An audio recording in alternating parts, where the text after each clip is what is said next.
All right, so we're here for the inaugural Swate Fishing Open. The Get Some Bites Derby. Yeah, it's the Catch What You Can tournament. I'm John Hunter. I'm from Shelbyville, Kentucky, and I am a Major League Fishing Bass Pro Tour Pro. What's going on, guys? Chad Pipkens, fish the Bassmaster Elite Series, and I'm from Holt, Michigan, and we're here at Sandpoint, and this place is beautiful.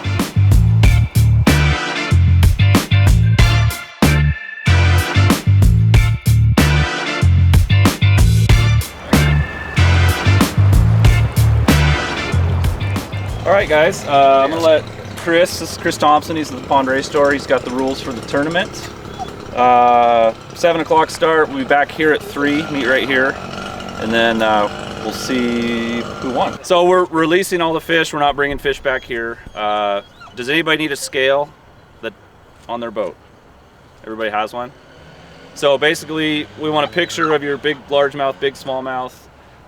Weigh your bag, your top 5 fish, just write them down on your phone or whatever, and we'll add them up when you get back and determine the first, second, third place for that. So, any questions? So this is kind of the honor system a little bit. Very honored. You know a whole lot.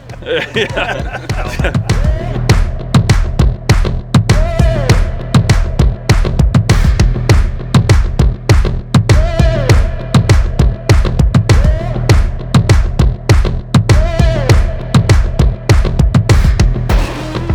Just the sheer size of this lake, I mean, it is absolutely enormous. It's really big water, and trying to really focus in, because I'm sure at different areas on a lake like this where there's 1,000 feet of water on the low end, then you have a river, they're going to be in different stages of the spawn and different parts of the lake. So really just trying to hone in on the area you need to be in would probably be the most difficult part.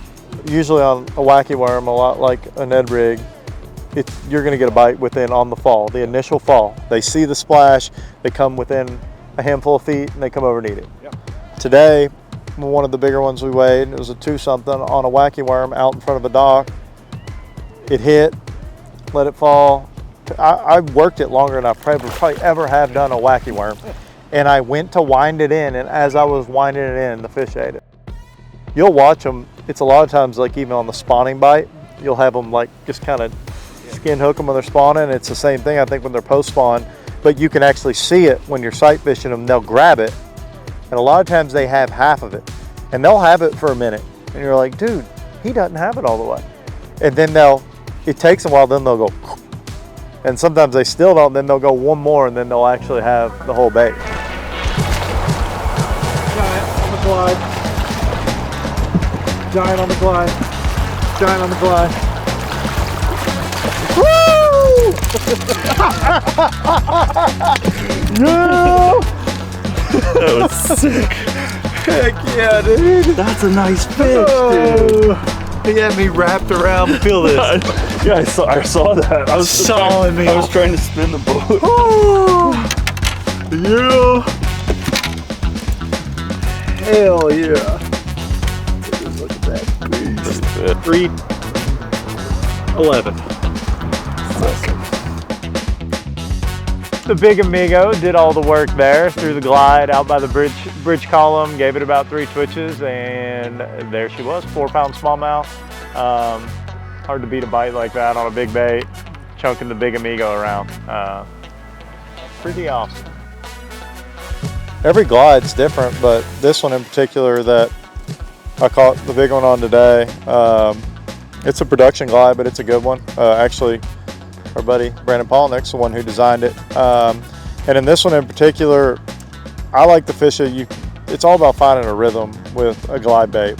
And you can find it by actually visibly looking at it in the water as you're reeling it in. And then once you see what you're making it do, you can then get that same feel on your longer cast. And what I like to do is I like to keep it a pretty steady, kind of a wide retrieve.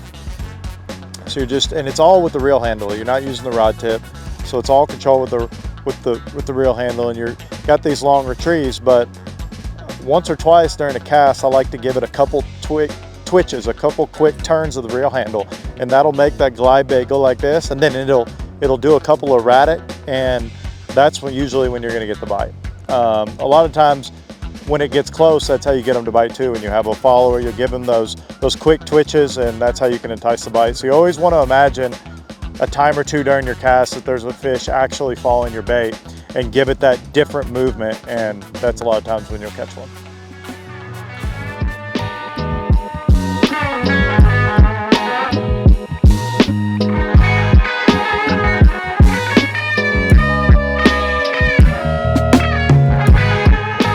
What is happening? We are at Lake Pend Oreille in Idaho, testing some of the old Swate staples and working on some new stuff with the guys from Swate. And it is gorgeous out here, having a blast, and getting to yank on a few brown ones, a couple green ones, and we're gonna have some fun. It's awesome out here.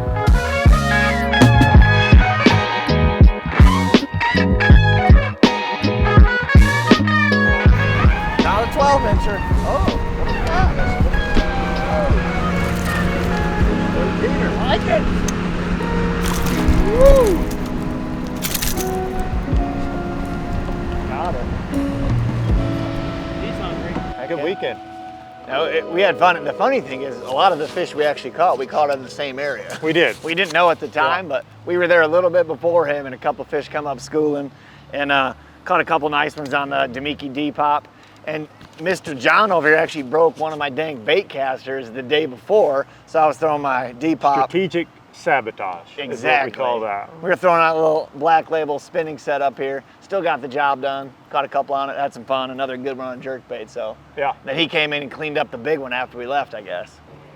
Yeah. So today, one of the biggest fish I caught today was on the Ned rig, and it was on the Inc series 611, like a drop shot wacky worm Ned rig rod. And again, big thing today is like they didn't want to bite the bait. You know, they were really non-committing with the front we had yesterday, and so a lot of times with whether it's a drop shot, a wacky worm, or Ned rig, like less is more. And everybody wants to throw it out there, work the bait in. But today, the bites we got on the Ned rig, like the fish were not aggressive. We did not get a single bite on the initial fall. Every one was you're throwing it out there, it gets down to the bottom, there's nothing there, and you're literally moving it a little bit, letting it sit again, and then you go to pick up once and it's kind of sliding off. So sometimes when the fishing gets tough, you got to keep in mind as much as you want to move around and do things quicker, you need to slow down and just think less is more. There's probably a fish down there, it's just not real active, and you got to let that bait sit sometimes. And that was the key today for the couple Ned rig bites that we got, and yeah, caught a couple nice ones.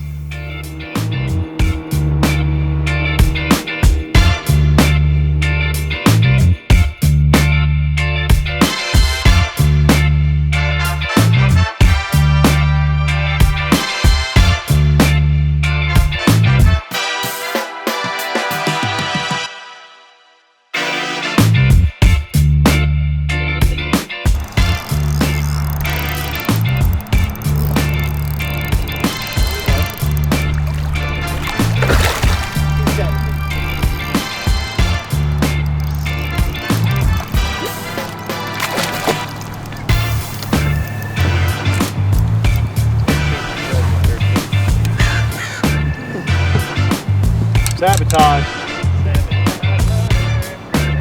No, Nice one. No, I think I know how to fix this.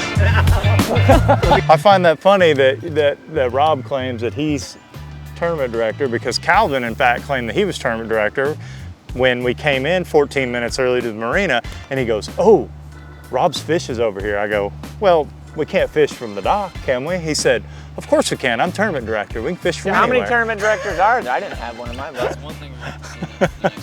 Got 10 minutes left, and apparently Calvin says he's tournament director. So he said we can fish from shore. No boats needed. We're in the closing minutes of the inaugural Swate Bass Invitational on Pend Oreille, and Team Calvin is fishing from the marina dock at check-in. How do you think you guys did? Man, it's gonna be close. We missed a couple, but we caught a limit. We caught a couple 2.5, 3 pounders. I think we're gonna be in the top 2 or 3. We're gonna get us some North 40s gift cards. Let's go. Like, how do you guys think you did? We did okay. It was slow. It was really rough today. Bunch of 2-pounders, and we really had to work for them. But it was fun. The weather cooperated pretty good today. How do you guys think you did? I'm not pleased with our performance. I do feel like we might have a shot for the was it the slow rider? The slow I rider. feel like we got a shot for the slow rider reward. Good day. We caught a lot of bass, but no big ones. Well, we caught one. The biggest bass we caught was on a fly. And I know last night we talked about fly not counting double, but we changed our mind. I thought it was triple, wasn't it? Triple. Then our bag's pretty big. Austin got first, Blake got second, Zach got third. Nice. So that's the teams. 13-8, Austin? 13-8? 13-02. What did the fly fisherman get? 801. 801. Okay. Fly fisherman got 801. We lost three or four fish over. Or times put us up there. Who caught a smallmouth over 3 pounds? If we go with last night's rules. Did anybody catch a smallie over 3 pounds? Over what? 3. You did though too. Yeah, what was yours is big. Ours is right. 302. Yeah. You got him. John got largest smallie. Yeah. Well played. Good job. And I heard you catch it. I didn't Was know it he just like that? I didn't know. It's like, oh God. He was hung around the column on one of those little pegs, and he was just yeah. sawing. I was like, oh no! On old nasty Came concrete. off, thankfully. And largemouth. Who caught a largemouth over 3 pounds? Tony did. Brandon. Tony, how big was yours? 2 pounds, not over 3 pounds. 2 pounds? Yeah. Okay, so Brandon got a 341. You got a lie detector? Right there, number 1. We sent him a picture. Nice. Okay, you got biggest pike. 8.49. Yeah. All right, and then anybody catch a fish on a slow rider today? Uh-oh. Okay. How big was your fish? Pike. Oh! Dang it! I wanted it with a squat. Yeah. All right. You say beginner. So he wins double, I guess. There we go. Squaw. Oh yeah, that's a squaw. All right, so biggest fish on slow rider was 848 pike. What other categories? Is that it, Chris? Yep, that's it. Do you have first, second, third? Yep. Right now, okay. Austin got first, Blake got second, Zach got third. Yep. And then you got biggest smallie, Yep, that was biggest John, largie. Brandon. Okay. Brandon, you did get biggest largie, so you won something. Chris, I heard you broke your big amigo. I did. You want this one? Boom. I won't say no to that. Here, take it. It's yours. No problem. There it is. It even comes with a swim bait. A broken swim bait that Calvin absolutely hammered off the bridge. Dude, he couldn't hit more critical impact. 2 611s. Blake and Austin, thank you guys. Thanks for driving us, man. Thank you. Yeah, thank you Appreciate guys for taking us. Appreciate it, man. And wait, we got 2 more.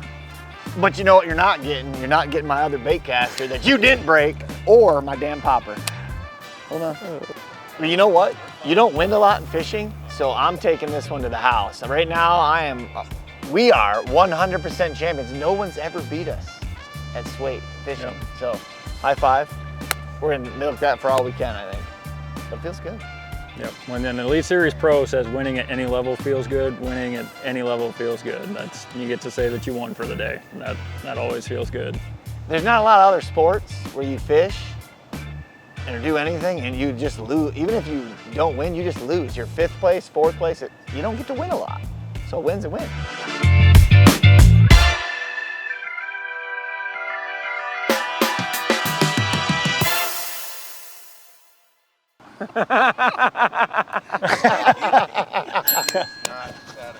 He doesn't quit, man. He doesn't quit. That is hilarious. He's probably not even gonna answer. He's too busy. Hello. Yeah, we see you out there. The tournament's over.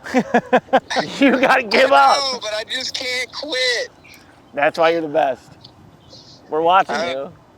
I have a bad addiction. I thought you had to get home to see your kid and your nephew and niece. I do, and then I was like, oh, it looks like a couple fish by that grass line. So I called Tiff, and she said, Cora's sleeping. I said, okay. There you have it. Well, we wish you luck. We're watching you, and we're filming you, by the way. We're watching you. Great. Bye, buddy. See ya.